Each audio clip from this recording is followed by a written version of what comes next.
खतियानी जोहार यात्रा का दूसरा चरण मंगलवार 17 जनवरी से शुरू होने जा रहा है। लिहाजा इस यात्रा पर तमाम राजनीतिक दलों की नज़र है। खास बात यह है कि पहले चरण और दूसरे चरण के बीच में इस अंतराल में कई ऐसी घटनाएं हुई हैं जो कहीं न कहीं ये बताती हैं कि किस तरह से दूसरे चरण की यात्रा के दौरान मुख्यमंत्री हेमंत सोरेन को कई ऐसी चीज़ों को फेस करना पड़ेगा। खास करके नियोजन नीति रद्द होने के बाद छात्रों में जिस तरह से आक्रोश है और सड़कों पर है, वो कहीं न कहीं पूरी यात्रा के दौरान छात्र कहीं न कहीं इस यात्रा के माध्यम से ये जानने की कोशिश करेंगे कि सरकार उनके भविष्य को लेकर के, नियोजन नीति को लेकर के क्या कुछ खाका तैयार की है। बीजेपी ने इस यात्रा को लेकर क्या कुछ कहा है वो भी आपको बताएंगे। इन तमाम विषयों पर बात करने के लिए हमारे साथ हमारे सहयोगी हैं मदन, जो आपको पूरे मामले की विस्तार से जानकारी देंगे। दूसरे चरण की यात्रा को किस नज़र से हम देख पाएंगे? बिल्कुल, देखिए, सरकार अपनी उपलब्धियों को जनता के बीच ले जाने के लिए ये यात्रा निकाली है, जो कि खास करके जेएमएम के लिए कहा जाए। जेएमएम ने जो चुनावी मैनिफेस्टो में अपने वादे किए थे जनता से कि 1932 आधारित जो स्थानीय नीति है वो हम लाएंगे, ओबीसी को 27% आरक्षण देंगे, सरना धर्म कोड लागू करेंगे। तो ये 3 जो महत्वपूर्ण फैसले हैं वो पिछले कुछ महीने में सरकार ने विधानसभा के विशेष सत्र के माध्यम से लिए हैं। तो इसीलिए अब खतियानी जोहार यात्रा इसका नाम भी दिया गया है और ये दूसरे चरण में जा रहा है। लेकिन अब इसको लेकर के सियासत जरूर शुरू हो चुकी है। सत्ता पक्ष जहां इसे जनता के बीच एक तरह से आभार यात्रा के रूप में ले जा रही है, अपनी उपलब्धियों को जनता तक पहुंचाने की कोशिश कर रही है, वहीं विपक्ष इस यात्रा पर हमलावर है और विपक्ष ये कह रही है कि सरकार जो है एक प्रायश्चित यात्रा निकाले, न कि आभार यात्रा या खतियानी जोहार यात्रा। 1932 ओबीसी आरक्षण और जो सरना धर्म कोड है, तीनों पर सवाल खड़े कर रहे हैं बीजेपी और कह रहे हैं कि हम 1932 के पक्षधर हैं, लेकिन जो तरीका उन्होंने अपनाया, जो 9th शेड्यूल में भेजा गया, वो गलत है। ट्रिपल टेस्ट के बिना ओबीसी आरक्षण को लाना ये भी गैर संवैधानिक बताया है। वहीं सरना धर्म कोड को लेकर के भी सवाल खड़ा किया है। बीजेपी ने कहा कि हम पक्षधर हैं और इसलिए हम साथ में जा रहे हैं, तो सिर्फ उनकी उपलब्धि ये नहीं हो सकती है। ऐसे में अब इसको लेकर के सियासत तेज है। एक तरफ जहां सत्ता पक्ष इसे अपनी कामयाबी, अपनी सफलता को जनता तक ले जाने की कोशिश में है, वहीं विपक्ष सरकार पर हमलावर है और जनता तक एक मैसेज देने की कोशिश कर रही है कि ये सरकार सिर्फ घोषणा करती है, घोषणावीर है और कोई काम नहीं करती है। लेकिन दूसरे फेज का जो ये यात्रा है वो किस तरह से जाएगा, वो रूटीन हम आपको बताते हैं, वो रूट बताते हैं। पहला अगर आप देखें तो 17 जनवरी मंगलवार से यह शुरू हो रहा है। पहला दिन जो है वो कोडरमा में होगा, 18 जनवरी को गिरिडीह पहुंचेगी यात्रा और फिर 23 जनवरी को सिमडेगा, 24 जनवरी को सरायकेला खरसावां और 31 जनवरी को पूर्वी सिंहभूम। यानी कि 31 जनवरी को 2 जगहों पर, सरायकेला खरसावां और पूर्वी सिंह में 2 जगह पर ये यात्रा पहुंचेगी। तो पूरे इस महीने में ये जो यात्रा है वो लगभग 5 जगहों पर होगा। इस सेकंड फेज में जो आप देख पा रहे हैं, गिरिडीह में जो यात्रा पहुंचेगी और इस दौरान जो सम्मेलन शिखर को लेकर जो विवाद रहा है और आदिवासी संगठन सड़कों पर आ गए हैं, तो ये लग रहा कि मुख्यमंत्री का गिरिडीह में जाना ये कहीं न कहीं क्रुशियल साबित होगा इस बार।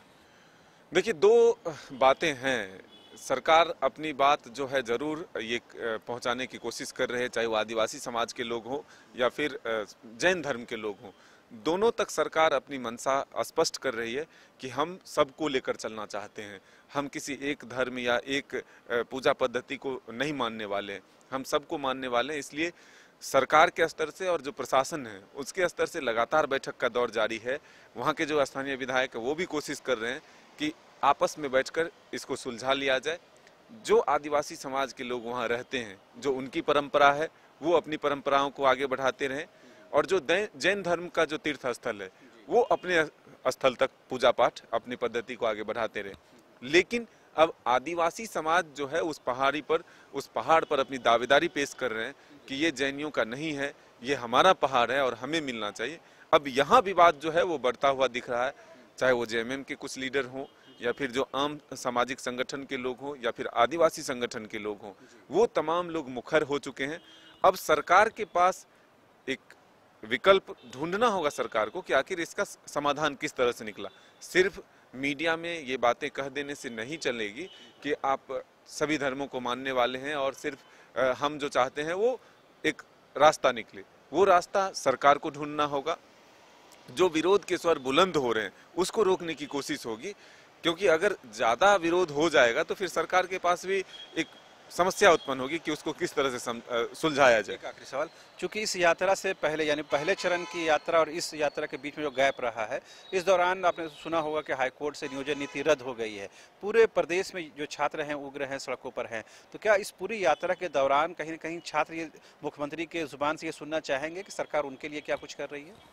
बिल्कुल, देखिए इससे पहले बीच की एक घटना ये भी है कि सरकार अपने जो वादे थे कि जब युवा विधानसभा का घेराव करने पहुंची थी तो वहां उन्होंने ये आश्वासन दिया था कि हम कोई वैकल्पिक व्यवस्था करेंगे। तो वो वैकल्पिक व्यवस्था आप जान रहे हैं कि कुछ दिन पहले ही मुख्य सचिव की अध्यक्षता में एक बैठक होती है और उसमें कहा जाता है कि जो बातें सामने आई है स्पष्ट रूप से या फिर एक तरह से आधिकारिक रूप से कोई बयान नहीं है उसमें, लेकिन जो जानकारी है उसके हिसाब से 2 महत्वपूर्ण बदलाव जो नियोजन नीति है उसमें किए जा रहे हैं। पहला, जो 10वीं और 12वीं झारखंड से ही उत्तीर्ण होना अनिवार्य था, उस बाध्यता को खत्म करने की बात सामने आ रही है। दूसरी बात जो है वो ये है कि जो स्थानीय भाषा है, परिवेश है, उसकी जानकारी बाध्यता जो थी वो भी खत्म हो रहे हैं।